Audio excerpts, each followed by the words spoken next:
Tim Weyenberg, welcome to Coffee and CEOs. You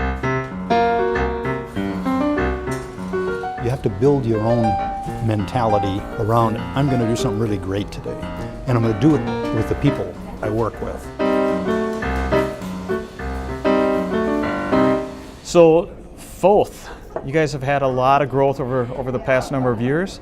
Can you give us a little bit of a background on what the company is, where you guys are now, number of employees? Sure. Well, we're headquartered here in Green Bay, in the Green Bay area. We've got today 19 offices around the country. We also have an office in Toronto. Right. Our business is engineering and science consulting. Mm-hmm. We write about 650 paychecks every 2 weeks. You can't really say you've got that many employees anymore because there's part-time and temporary and casual employees, but so we just look at it that way. So a couple of years ago you transitioned out of the CEO role, chairman, but during your term as CEO, you guys had some phenomenal growth. Give us a bit of the history on where you came from to where you are today. Okay, we did. We were a little bit lucky, and I think we were in the right place at the right time. In 2001, we had our revenue, which we publish with the Engineering News Record, so I can share some of that information with you. We were at $30 million in total revenue, mm-hmm. and 8 years later we were at $130 million. I think we did two things well. One was we built a leadership team that was engaged and had the will mm-hmm. To succeed.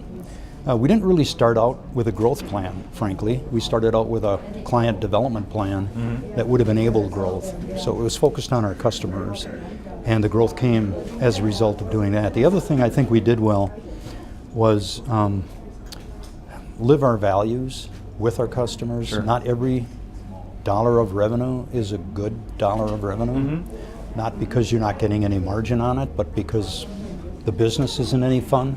Yeah. Your clients are treating you in ways you don't prefer to be treated. Right. And we started asking Sure. the question, why are we working for people like that? Do we have the right to choose our customers, or are we forced to have them choose us? Yeah. And we decided it was a two-way street. So we mm-hmm. actually fired a number of clients in the mid-90s. And the neat thing that happened is our revenue increased. Did it really? Yeah, we reduced by almost 20% the number of accounts we were working with, yeah. and our revenue kept growing because we paid better attention to people we liked working with. Yeah. So you mentioned earlier that you've really become a flat organization with very few tiers. What drove that decision, and what did you run into along the way of becoming an organization like that? Sure. Well, we actually made that decision in 1992, and I remember the day and I remember the hour, because we were looking at our budget plan for the next year, 1993, and we were planning on losing money, and that was not going to work. So we literally took a 2x4 to the side of the head of the company. We just laid it flat. On Friday, we told everybody, when you come to work on Monday, throw your business cards away because you no longer have a title. Okay? I can only imagine. You do not have a manager. Mm-hmm. And the question we got was, what am I going to do? And the answer was the same thing you did Friday. Because you're not working for a manager, you're working for a client. So you need a line of sight to the real customer. Mm-hmm. And we just took the organization, took all of the structure out of it, and we rebuilt it piece by piece over a 5-year period. Wow. And it didn't implode in the meantime? Well, we really didn't have any choice. Yeah. If it had done that, well, what's worse, yeah. Imploding or going out of business? Yeah. Yeah. So Tim, what's in your years as CEO, what's the biggest thing you learned in your role as CEO? Well, you better love people, okay, and love working with them, and you can't fake that. Yeah.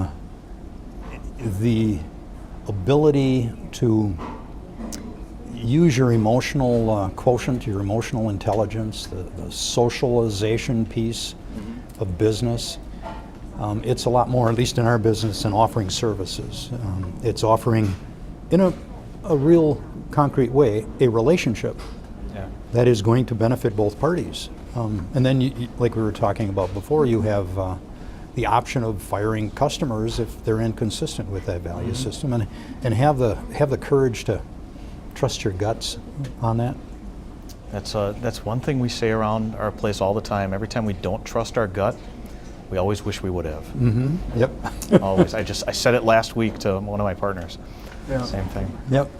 Well, a lot of us learned the hard way, Pat, Yeah. and I know I did.